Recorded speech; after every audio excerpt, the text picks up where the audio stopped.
Sir चुप कर जाओ यार। एनपीएम स्टार्ट किया सर।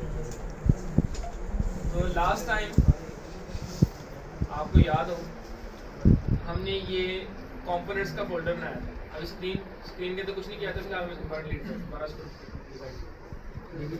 अभी हमने जस्ट एक फोल्डर बनाया था कंपोनेंट्स के नाम से। उसके अंदर हमने हेडर और फूटर ये दो कंपोनेंट्स बनाए थे।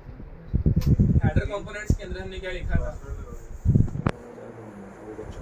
जब आप एक कंपोनेंट डिजाइन करते हैं तो किस तरह करते थे, रिएक्ट फंक्शनल कंपोनेंट एक्सपोर्ट, यही यूज करते थे। यस, समझ नहीं लगी क्या कर रहे हैं।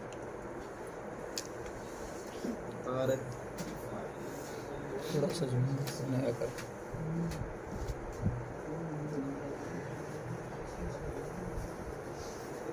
रिएक्ट फंक्शनल कंपोनेंट एक्सपोर्ट, ठीक है, यही यूज करते थे। Yes, sir. हमारा ये कंपोनेंट क्या हो जाता था, डिजाइन क्या लिखा दोबारा देखिए, आर फंक्शनल कंपोनेंट एक्सपोर्ट। मैंने कहा कंपोनेंट्स दो तरह के होते हैं, फंक्शन बेस्ड कंपोनेंट और क्लास बेस्ड कंपोनेंट। तो सबसे जो इजी अप्रोच है, इजीएस्ट अप्रोच है, वो कौन सी है, फंक्शनल कंपोनेंट। वो क्या है, जिस तरह अभी आप जिस तरह जैंगो में काम करते हैं तो उसके अंदर भी जो हम व्यूज बनाते हैं, जो एचटीटीपी मेथड बनाते हैं, यानी कि उसके अंदर, ठीक है, वो क्या बनाते हैं, वो आप फंक्शन बेस बना सकते हैं, उसको क्लास बेस बनाया जा सकता है। इसी तरह इसके अंदर हम अपने जो फंक्शन यहाँ पे कंपोनेंट्स हैं वो फंक्शन बेस भी डिजाइन की जा सकते हैं और क्लास बेस भी डिजाइन की जा सकते हैं। जिस तरह याद है ना, जैंगो के अंदर जो व्यूज बनाते थे, जो व्यूज के अंदर जो हम फंक्शन डिफाइन करते थे वो फंक्शन बेस भी हो सकते हैं, क्लास बेस भी। यहाँ पे भी जो हमारे कंपोनेंट्स हैं वो क्लास बेस भी सकते हैं और फंक्शन बेस। और ये जो फंक्शन बनाया है ये किस बेस पे बनाया है, फंक्शनल कंपोनेंट। सर क्लास वाला कैसे बनाएंगे वो? और देखिए इसका जो नाम रख रहे हैं ना वो कैपिटल एच रख रहे हैं। इसका मतलब है ये फंक्शन एज अ क्लास के तौर पे यूज कर सकते हैं आप। मैंने बताया ना जावास्क्रिप्ट के अंदर एक फंक्शन को भी हम क्या यूज कर सकते हैं, एज अ क्लास के तौर पे यूज कर सकते हैं। याद है ना कि याद है? याद है सर। तो इसलिए उसका जो फर्स्ट लेटर क्या रखा है उसने कैपिटल रखा है।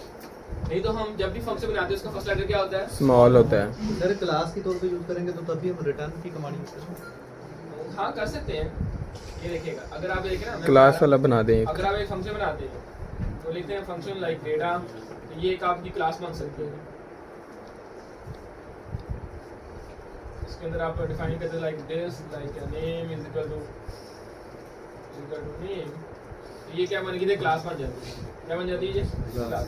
जब आप इस क्लास का ऑब्जेक्ट क्रिएट करेंगे तो क्या करते हैं आप, वही चीज like let data is equal to new data. ये क्लास के तौर पे कॉल हो सकता है ना, यूज हो सकता है हमारे पास। अगर आप इसको पैरामीटर पास करेंगे, बेसिकली ये पैरामीटर कंस्ट्रक्टर को जाएंगे, इसको जाएंगे कंस्ट्रक्टर को। मैंने लिखा n लिख दिया, ये n आ गया, और ये क्या हो जाएगा, इसको कोई भी आप लाइक नेम पास कर सकते हैं। तो ये बेसिकली ये है, ये किसका है, फंक्शन का पैरामीटर। बट इसको जब देखेंगे तो ये क्या बन जाएगा, एज अ क्लास का कंस्ट्रक्टर बन जाएगा। ये क्या बन जाएगा, कंस्ट्रक्टर बन जाएगा। चलिए क्या है, यूज कहाँ पे, ये देखिए यहाँ पे यूज होगा। ये जो हम कंपोनेंट्स बना रहे हैं, यानी कि फंक्शन, हेडर और इसकी बॉडी के अंदर क्या डिफाइन कर रहे हैं, रिटर्न कर रहे हैं किसको, एक डिव को रिटर्न कर रहे हैं। जी, और ऊपर क्या लिखा आ रहा है कि फ्रॉम रिएक्ट इंपोर्ट कर रहे हैं उसमें से रिएक्ट। यहाँ पे हमने जो कंपोनेंट्स बनाया था तो ये देखिएगा, तो हमारे कंपोनेंट्स का ये, इसको मैं इसका क्लोज कर दूं। हमारे पास क्या है, हमने ये बाय डिफॉल्ट आया है, उसका नाम क्या है, जब भी आप कोई भी, अच्छा मैंने जावास्क्रिप्ट के अंदर हम फाइल को क्या बोलेंगे, मॉड्यूल, क्या बोलेंगे इसको, ये फाइल का नाम क्या है, फाइल का नाम भी header.js है और फंक्शन का नाम भी क्या है, header.js। जिस तरह पाइथन में हम मॉड्यूल बनाते थे ना, इस तरह इसके अंदर भी क्या करते हैं, मॉड्यूल। जो भी फाइल होगी इसको क्या बोलेंगे, ये जावास्क्रिप्ट का मॉड्यूल है, यानी कि जावास्क्रिप्ट की फाइल है। अगर आप कोई क्लास क्रिएट कर रहे हैं या फंक्शन क्रिएट कर रहे हैं, तो कोई वेरिएबल क्रिएट कर रहे हैं, उसको हम एक्सपोर्ट करते हैं। इसमें करते हैं एक्सपोर्ट करते हैं। तो अगर आप जावास्क्रिप्ट के अंदर देखें, यानी कि कॉन्सेप्ट, यानी कि अगर आप यहाँ पे लिखेंगे ES6 या like ES ECMAScript module importing modules, अगर आप वो आएंगे लाइक नोड के साथ, अगर आप नोड के साथ चेक करते हैं तो ये देखिएगा, नोड के साथ उसको डिफरेंट तरीके से कॉल किया जाता है। और उसको जावास्क्रिप्ट के अंदर डिफरेंट तरीके से कॉल किया जाता है, ये भी याद रखना। अगर आप इसके अंदर देखें नोड के अंदर हम इसको इस तरह इंपोर्ट करते हैं। यार कंफ्यूजन हो गया। तो क्या कह रहा है, कहता है आपने एक लाइक कोई भी मॉड्यूल बना के रखा हुआ है, ये नोड की बात कर रही है, कहता फंक्शन है उसको कोई भी बना रखा है, तो जो भी फंक्शन का नाम होगा उसको क्या कर देंगे, एक्सपोर्ट कर देंगे, और बाद में जब इसको यूज करेंगे क्या लिखेंगे, इंपोर्ट add.js और फ्रॉम और add.js ये यूज कर लेंगे, तो ये क्या हो जाएगा, यूज हो जाएगा। और चीज बताना चाह रहा हूं ओके, ये सारी इसने मेथड लिखे हुए हैं किस तरह इसको इंपोर्ट किया जा सकता है। बट जब हमने इंपोर्ट किया था उसके साथ हमने .js लिखा था, बेशक ये कोई भी फाइल है जो भी है, m.js है, js की फाइल है, जब आप उसको नोड के साथ इंपोर्ट करवाते हैं तो .js लिखते हैं, ठीक है। तो यहाँ पे जब हमने इसको इंपोर्ट करवा रहे थे इस हेडर के कंपोनेंट को, यहाँ पे इसके अंदर गया ऐप कंपोनेंट, यहाँ पे देखिएगा हेडर, उसके अंदर किस तरह इंपोर्ट कर रहे हैं, उसके साथ हमने लिखा है header.js फाइल, हाँ जी, इसके साथ हमने .js लिखा नहीं, तो इसको बोलते हैं ES6 मॉड्यूलिंग, क्या बोलेंगे इसको, ES6 मॉड्यूलिंग। चेक करते हैं अभी, मैं थोड़ा सा और आपको कॉन्सेप्ट देता हूँ। अगर आप यहाँ पे सर्च करें ना कि अब ये दो अप्रोच होती है, एक होती है कॉमन JS अप्रोच, एक होती है ES6 मॉड्यूलिंग। जो कॉमन JS अप्रोच है यानी कि मॉड्यूल्स को इंपोर्ट करने की, वो कौन यूज करता है, नोड यूज करता है एज अ सर्वर साइड के तौर पे, एज अ सर्वर साइड के तौर पे। अगर आप बात करें जावास्क्रिप्ट के अंदर एज अ फ्रंट एंड के तौर पे, एंगुलर है, ये रिएक्ट है, उसके अंदर जो हम यानी कि मॉड्यूल्स को इंपोर्ट करते हैं वो यूज करते हैं कौन सी अप्रोच, ES6 मॉड्यूलिंग। तो अगर हम यहाँ पे लिखता हूँ ES6 मॉड्यूलिंग, तो हाँ जी जावास्क्रिप्ट MDN का सारा कॉन्सेप्ट दे रहा है, JavaScript modules, background on modules to solve. तो यहाँ पे इसने डिफरेंट अप्रोच बताई है, कहता है आपने कौन सी अप्रोच यूज करनी है, कॉमन JS अप्रोच यूज करनी है, AMD, ये case synchronous module definition, AMD ये भी यूज करते हैं। बट हम पाइथन के वो क्या कहते हैं फ्रंट एंड के तौर पे हम क्या कौन सी अप्रोच यूज करेंगे, ES6 मॉड्यूलिंग यूज करेंगे। कॉमन JS यूज करेंगे, किसके लिए यूज करेंगे, नोड के लिए यूज करेंगे। अगर आप दोनों के लिए यूज करना चाहते हैं फिर हम AS मॉड्यूलिंग यूज करते हैं। एक और भी होती है UMD, यूनिवर्सल मॉड्यूल डेफिनेशन, वो भी यूज कर सकते हैं। नीचे इसने इंपोर्ट करने के डिफरेंट तरीके बताए हुए हैं, अगर आप इसको देखें तो कहता है यहाँ पे इंट्रोडक्शन द एग्जांपल्स, लाइक उसने कुछ भी लिखा, तो ये हमारे पास डिफरेंट फाइल्स होती हैं जिसका canvas.js, sequoia.js, लाइक समथिंग। तो कहता है हमारे पास इस तरह की फाइल्स आती हैं कोई भी, उसको हम क्या करते हैं, जिस तरह से हम फंक्शन के साथ डायरेक्ट भी एक्सपोर्ट लिख सकते हैं, जिस तरह यहाँ पे हम क्या कर रहे हैं, एक्सपोर्ट डिफॉल्ट ऐप, जो भी फंक्शन का नाम होता है हम उसको क्या करवा रहे होते हैं, एक्सपोर्ट कर रहे होते हैं एज अ डिफॉल्ट के तौर पे। उसके साथ भी लिख आप उस फंक्शन के साथ डायरेक्ट भी क्या लिख सकते हैं, एक्सपोर्ट लिख सकते हैं, ठीक है। तो अगर वो क्लास यूज कर रहे हैं तो क्लास के साथ भी डायरेक्ट एक्सपोर्ट लिखा जा सकता है। अगर आप यहाँ पे एक क्लास यूज कर रहे हैं तो वो क्लास के साथ भी डायरेक्ट क्या लिखा जा सकता है, एक्सपोर्ट लिखा जा सकता है। तो यहाँ पे उसको एक्सपोर्ट करने के लिए जिसने अप्रोच बताई हुई है, कहता है इंपोर्टिंग लाइक JS अप्रोच बताई है, तो ये यूज कर रहे हैं, ठीक है। तो इसने काफ़ी ऑप्शन दिए हैं, आप चेक करना चाहते हैं। अगर आप इसको HTML के साथ यूज करेंगे तो इसको आप लिखेंगे सोर्स में तो अब हम बात कर रहे हैं लाइक वो उसको डिफ़ॉल्ट फंक्शन, उसमें ये देखें एक्सपोर्ट डिफ़ॉल्ट, जो भी कहते हैं default exports versus like the named exports. अगर इसको ये सारी उसकी डिटेल लिखी हुई है जो हम जिसकी बात कर रहे हैं, पढ़िएगा थोड़ा सा समझ आ जाएगा।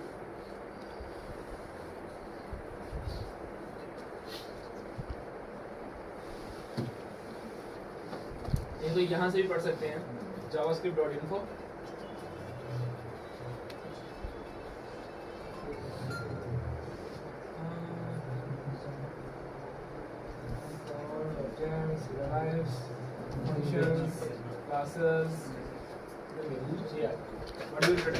ये एक सबसे अच्छी प्रोग्रामिंग चीज़ डिफाइन की है। मॉड्यूल्स के अंदर क्लिक करेंगे आप, तो ये मॉड्यूल्स इंट्रोडक्शंस, मॉड्यूल्स होते क्या हैं, सारी इसने एक्सप्लोर बताएंगे। तो देखिए तीनों अप्रोच बता रहे हैं, और कौन सी करेंगे क्या करें, AMD, ठीक है, इस synchronous model module definition, the one of the most excellent ancient module system initially implemented by the library required.js के साथ। और जो नोड के साथ मैंने क्या कहा था, क्या यूज करते हैं हम, common.js यानी कि कॉमन JS की अप्रोच यूज करते हैं। और एक होती है UMD यानी कि यूनिवर्सल मॉड्यूल डेफिनेशन, ये एक यानी कि ब्राउज़र साइड पे यूज़ कर सकते हैं, एज सर्वर साइड के तौर पे भी इसको यूज़ किया जा सकता है। बट हमने कहा एज द क्लाइंट साइड पे अगर वो नोड अगर रिएक्ट में काम कर रहे हैं, एंगुलर में काम कर रहे हैं, तो हम क्या यूज़ करेंगे ES6 मॉड्यूल। तो नीचे इसने बात की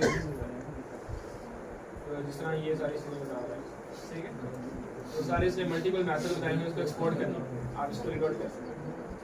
नेक्स्ट लाइक अगर आप इसको और देखना चाहते हैं, दूसरा था इंपोर्ट और एक्सपोर्ट किस तरह करना। तो उसने जिस तरह उसने एक सिंपल सी क्या बनाई, अरे बनाई। तो उस अरे को भी क्या किया जाता है, मैंने कहा एक सिंगल ऑब्जेक्ट को भी क्या कर सकते हैं, एक्सपोर्ट कर सकते हैं, फंक्शन को भी एक्सपोर्ट कर सकते हैं, क्लास को भी एक्सपोर्ट कर सकते हैं। तीन चीज़ें होती है ना पूरे मॉड्यूल के अंदर, तीन चीज़ें डिफाइन की जाती है ना। बेशक वो पाइथन का मॉड्यूल है, बेशक वो जावास्क्रिप्ट का मॉड्यूल है, या तो फंक्शन डिफाइन किए होंगे, या क्लासेस डिफाइन की होंगी, या तो डिफरेंट ऑब्जेक्ट्स डिफाइन किए होंगे, ठीक है। ये यहाँ पे इसने डिफरेंट चीज़ें डिफाइन कर दी, तो आप इसको पढ़ लीजिएगा, एक्सपोर्ट डिफॉल्ट फॉर्म, ठीक है। काफ़ी कॉन्सेप्ट लिखे हुए हैं इसके ऊपर। तो कहने का मकसद ये है कि जो भी आप फंक्शन बना रहे हैं, इस फंक्शन को हम क्या कर रहे हैं, एक्सपोर्ट कर रहे हैं। और जहाँ पे हमने header.js का जो कंपोनेंट बनाया था, इसको हम कहाँ पे यानी कि इंपोर्ट कर रहे हैं, app.js के अंदर, मेन कंपोनेंट के इसके अंदर कर रहे थे, मेन कंपोनेंट के अंदर कर रहे थे। और ऐप का जो कंपोनेंट है इसको कहाँ पे एक्सपोर्ट कर रहे थे हम, index.js की फाइल, कौन सी फाइल के अंदर, यहाँ पे इसको हमने इंपोर्ट किया। और इसको ये हमारी थोड़ा इधर ही रही, ये दे हमारे पास रेंडरिंग स्टार्ट हो गई। और ये है हमारे पास, हमने इस ऐप के दो तरीके टाइम मॉड्यूल बीच में ना आना यार, क्या किया, वो पहले उसको इंपोर्ट किया और यहाँ पे इसको क्या कर दिया, कॉल कर दिया, ओके। ठीक है, इसको रजिस्टर कर दिया उस कंपोनेंट को यहाँ पे, ओके। तो इसीलिए हमने दो हेडर का और फूटर के जो दो मेन कंपोनेंट्स बनाए थे, उसको हमने यहाँ पे इसको रजिस्टर कर दिया था और फूटर को यहाँ पे रजिस्टर कर दिया। और बाकी इसकी अपनी एप्लीकेशन आती थी आर और लाइक कंटेनर के अंदर ये हमने सिंपल सी चीज़ शो करवाई। तो हेडर कंपोनेंट्स के अंदर ये हेडर के अंदर क्या डिफाइन किया, ये सिंपल से एक नैबार डिफाइन किया है और कंटेनर डिफाइन किया, ये तो आपको ऑलरेडी आइडिया है। उसके लिए हमने क्या यूज़ किया, रिएक्ट बूटस्ट्रैप, क्या यूज़ किया। अगर आपको चेक करना हो कि वाकई की प्रॉपर्ली इंस्टॉल्ड है तो आप पैकेज.json में जाके आप इसको चेक कर सकते हैं, रिएक्ट बूटस्ट्रैप। और रिएक्ट का साथ ये रिएक्ट का वर्जन है और ये आपके बूटस्ट्रैप का वर्जन है और ये आपका रिएक्ट बूटस्ट्रैप के साथ वर्जन है। Yes sir. हमने यहाँ पे क्या यूज़ किया, रिएक्ट बूटस्ट्रैप। तो रिएक्ट बूटस्ट्रैप के अंदर जो आपने डिफरेंट कंपोनेंट्स को कॉल करना है, तो उसके लिए नैबार ये होगा, कंटेनर होगा, नैबार ब्रांड लाइक जो भी आपने क्लोज और टॉगल और ये सारी लिंक्स होंगी। ये तो आपको बूटस्ट्रैप का थोड़ा आप कॉन्सेप्ट हो गया नो सर, नहीं है, नो सर, कोई बूटस्ट्रैप का कॉन्सेप्ट ही नहीं है, नो सर। अच्छा, इसके लिए आप करेंगे गेट बूटस्ट्रैप में जाएंगे तो फिर डेटा ज़्यादा है तो हार्ड डिस्क छोटी है, इसके स्टेप्स का थोड़ा सा कॉन्सेप्ट है। ये नैबार ना एक बूटस्ट्रैप की क्लास है बेसिकली। जब आप उसको रिएक्ट बूटस्ट्रैप के तौर पे यूज करेंगे तो एज अ कंपोनेंट के तौर पे इसको लोड करेंगे। ये देखिए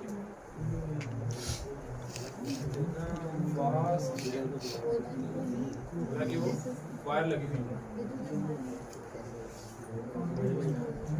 क्या सीधा देख के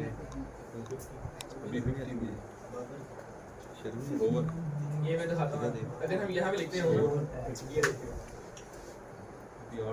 मैं लिखा B4, ये देखिए B4 नैबार। मैं बूटस्ट्रैप दिखा रहा हूँ कि ये किस तरह लिखते हैं। बूटस्ट्रैप मैंने लिखा B4 लेकिन बूटस्ट्रैप 4 नैबार इसको एंटर किया तो बेसिकली इस तरह नैबार क्लास बनी होती है। क्या बनी होती है, नैबार की क्लास। एक्चुअल बूटस्ट्रैप के अंदर ये इस तरह हम क्लास को कॉल करते होते हैं एक्चुअल बूटस्ट्रैप के अंदर। बट अगर आप देखें उसके अंदर लाइक रिएक्ट के बूटस्ट्रैप अंदर तो हम उसको इस तरह कॉल करेंगे जी सर, अपने एज अ कंपोनेंट के तौर पर। और यहाँ पे क्या यूज करते हैं, नैबार, नैबार एक्सपैंड, उसके बाद बटन शटर लगाते थे, उसके बाद जो भी है नैब आइटम, नैब ड्रॉप डाउन आइटम, सारी चीजें यूज करते थे। ये है हमारी एक्चुअल बूटस्ट्रैप। एक्सटेंशन इंस्टॉल की हुई ना, नैब लिखेगा ना, एंटर दबाएगा, सारा कुछ आ जाएगा। तो जो भी हमारी क्लासेस होंगी बूटस्ट्रैप की वो सबको क्या बना देंगे, एज अ कंपोनेंट के तौर पे यूज करेंगे। अब ये एक नैबार, ये भी बूटस्ट्रैप की क्लास है, कंटेनर भी बूटस्ट्रैप की क्लास है, और ये navbar.brand ये भी बूटस्ट्रैप की क्लासेस हैं, सारी ये बूटस्ट्रैप की क्लासेस हैं। ओके, यहाँ भी हमने रखा था बैकग्राउंड डार्क और ग्रेडिएंट डार्क, एक्सपैंड लार्ज। तो हमारे पास बूटस्ट्रैप के अंदर 4 क्लासेस होती हैं। मीडियम स्मॉल और सॉरी प्लस पहले होती है हमारे पास स्मॉल होती है, उसके बाद मीडियम होती है, फिर लार्ज होती है, फिर एक्स्ट्रा लार्ज होती है। डबल एक्सेल ठीक है, क्योंकि जब आप अपने स्क्रीन को रिसाइज करते हैं ना तो उसकी डाउनलोड की क्या हो जाती है, एडजस्ट हो जाती है। ठीक है, इस वजह से उन्होंने लिखा हुआ है ये LG SM भी यूज कर सकते हैं साइज। और ये कंटेनर ये किसकी सबसे मेन क्लास होती है, इसलिए आपने देखा ना ये हमारे पास जो नजर आ रहा था ये आपका वो यहाँ से इसकी लेफ्ट और राइट स्पेस में पैडिंग छोड़ी होती है, इसलिए हम क्या यूज करते हैं, कंटेनर। अगर आप यहाँ भी यूज करेंगे कंटेनर लाइक FLUID फ्लूइड क्या कंटेनर करेगा, ओहो क्या नाम है इसका, राइट स्पेस में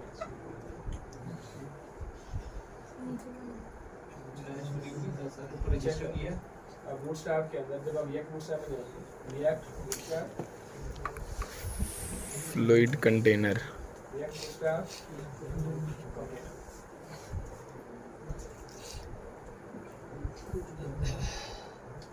ये देखिएगा ये अभी जो हमने करंट कंटेनर की क्लास में यूज की तो रो ये था फ्लूइड इसके साथ वो फ्लूइड लिखा फ्लूइड ठीक है, स्मॉल ये कितना कितना होगा, एक ही कंटेनर होगा जैसे एक ही साइज कितना कितना होगा बाकी लेके आना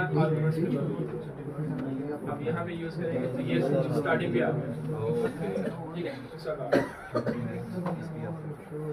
ओके, अगर आप इसको फ्लैट को खत्म कर देंगे, सर ये फ्लोट वाली प्रॉपर्टी सिर्फ कंटेनर के साथ ही वर्क करती हाँ ये सिर्फ कंटेनर के साथ होता है। वो दूसरी होती है फ्लोट, वो बहुत सी है? नहीं ये जो वेलकम टू इंस्टाकार्ट है इसको अगर हमने लेफ्ट साइड पे लाएंगे नया बार के अंदर वो फिर ये जो हमारे अब ये देखो वेलकम जो लिखा हुआ है ना वो भी कंटेनर के अंदर लिखा हुआ है, ये देखिए। अगर इसके साथ भी आप यूज करेंगे ना इसके साथ इसको मेन में छक्का तो ये देखेगा ये स्टार्टिंग पे चला गया, हाँ ठीक है ना। सर कंटेनर के बाहर हो और सर छक्का चेक कर पापा का यूज नहीं करना ये ऐड खत्म कर तो आप उसको कंटेनर को खत्म कर देंगे, कंटेनर यूज ही नहीं करेंगे, ठीक है। ओके, तो यहाँ से ये क्लास हमने यहाँ से कॉपी की है। यस सर ये जो फ्लूइड कंटेनर क्लास की क्लास यूज कर रहे हैं ना ये वाली, ये कहाँ से आई है, ये यहाँ से आई।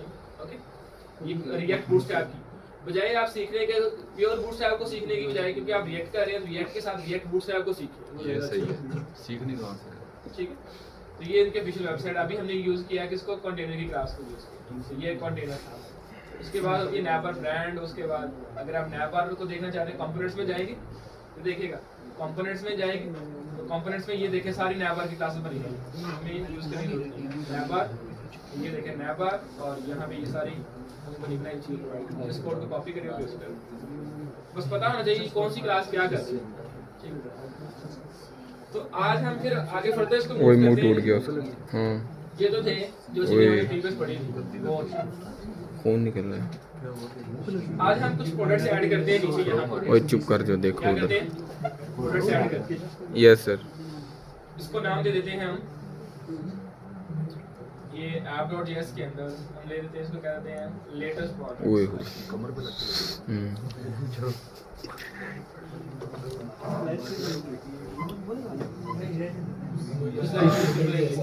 और यहाँ से हमारे क्या लिखेंगे एक अपने डिफरेंट कंपोनेंट्स को नीचे प्रोडक्ट्स को ऐड करेंगे। अभी हम पहले उसको स्टैटिक प्रोडक्ट्स देंगे, बाद में उसको एडवांस ऐड के बाद उसको चेंज भी कर सकते हैं। ठीक है सर उसके लिए मैंने एक जावास्क्रिप्ट की क्लास फाइल बना के रखी हुई है